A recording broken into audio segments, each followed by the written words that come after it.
आज हम बात करेंगे खांसी के विभेदक निदान की, जो मेडिकल छात्रों और डॉक्टर्स के लिए काफी अहम है। बिल्कुल।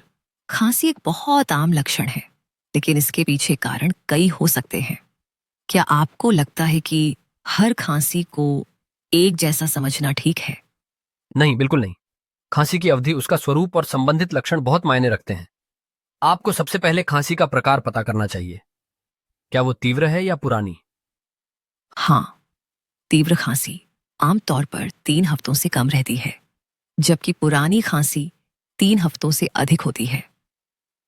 तीव्र खांसी के कारणों में सबसे आम वायरल इन्फेक्शन होते हैं, जैसे सर्दी या फ्लू।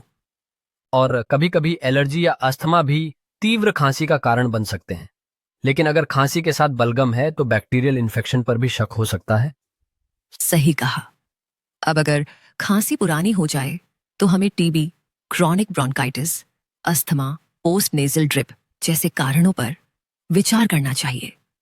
क्या आपने कभी किसी मरीज में असामान्य कारण देखा है? हाँ, एक बार एक मरीज की पुरानी खांसी का कारण गैस्ट्रोएसोफेगल रिफ्लक्स था। कई बार पेट से एसिड ऊपर आकर गले को प्रभावित करता है और खांसी शुरू हो जाती है। ये काफी रोचक है। अक्सर लोग सोचते हैं कि खांसी सिर्फ फेफड़ों से जुड़ी होती है, जबकि पेट भी एक कारण हो सकता है। क्या खांसी का स्वरूप भी निदान में मदद करता है? बिल्कुल। सूखी खांसी और बलगमी खांसी के कारण अलग अलग हो सकते हैं। अस्थमा में सूखी खांसी आम है, जबकि ब्रोंकाइटिस में बलगम वाली खांसी ज्यादा होती है। और अगर खांसी के साथ खून आ रहा हो तो डॉक्टर को तुरंत अलर्ट हो जाना चाहिए। टीबी, फेफड़ों का कैंसर या ब्रोंकाइटिस, ये सभी खून वाली खांसी के संभावित कारण हैं। ऐसे मामलों में इतिहास लेना बहुत जरूरी है। क्या मरीज को बुखार है, वजन कम हो रहा है, रात में पसीना आता है? ये सब डिटेल्स निदान में मदद करती हैं। हाँ, और कभी-कभी पेशेंट को धूल, धुएं या दवाओं से एलर्जी हो सकती है, जिससे खांसी होती है। क्या आपको लगता है कि दवाओं का इतिहास लेना भी जरूरी है? बिल्कुल जरूरी है। कुछ दवाएं, जैसे एसी इनहिबिटर, खांसी का कारण बन सकती हैं। ऐसे में दवा बदलना ही समाधान होता है। कभी-कभी खांसी का कारण दिल से भी जुड़ा हो सकता है, जैसे हार्ट फेलियर में। ऐसे मरीजों की खांसी रात में बढ़ जाती है या लेटने पर होती है। ये सच है। निदान के लिए कभी कभी जांचें भी जरूरी होती हैं, जैसे छाती का एक्सरे, स्पुटम जांच या रक्त परीक्षण। सही कहा। लेकिन आप क्या सोचते हैं, कब हमें गंभीर बीमारी का शक करना चाहिए? अगर खांसी के साथ वजन कम हो, लगातार बुखार हो, खून आए या सांस लेने में तकलीफ हो, तो गंभीर कारणों पर जरूर ध्यान देना चाहिए। और बच्चों में तो खांसी के कारण और भी अलग हो सकते हैं, जैसे काली खांसी या फॉरेन बॉडी इनहेलेशन। बच्चों का निदान तो कभी-कभी डिटेक्टिव जैसा लगता है।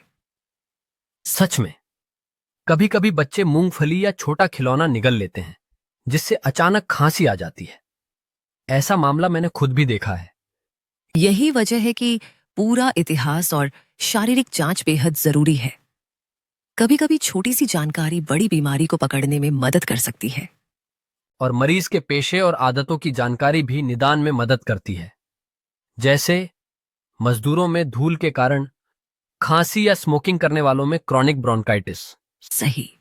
और अगर मरीज का परिवार टीबी से ग्रसित है तो हमें टीबी का भी शक करना चाहिए। परिवार का इतिहास भी उतना ही जरूरी है। अब तक हमने देखा कि खांसी के कई कारण हो सकते हैं, संक्रमण से लेकर एलर्जी, पेट की समस्या, दवाएं, यहां तक कि दिल की बीमारी भी। हाँ, और डॉक्टर का काम है कि वो इन सभी संभावनाओं को ध्यान में रखकर सही निदान करे। क्या आपको लगता है कि हर केस में जांच जरूरी है? नहीं, हर केस में नहीं। कभी कभी इतिहास और सामान्य जांच ही काफी होती है, लेकिन अगर लक्षण गंभीर हैं या लंबे समय तक बने रहें तो जांच जरूर करनी चाहिए। और इलाज भी कारण के अनुसार ही किया जाता है। सिर्फ दवा देने से नहीं, बल्कि कारण को पहचान कर उसका समाधान करना जरूरी है। सही कहा। खांसी को हल्के में लेना खतरनाक हो सकता है। सही निदान और सही इलाज ही मरीज की सेहत की गारंटी है। उम्मीद है आज की चर्चा मेडिकल छात्रों और डॉक्टरों के लिए मददगार होगी। खांसी के हर पहलू को समझना जरूरी है। और अगर आपको कभी उलझन हो तो हमेशा मरीज की पूरी कहानी सुने। कई बार वही निदान की चाबी होती है।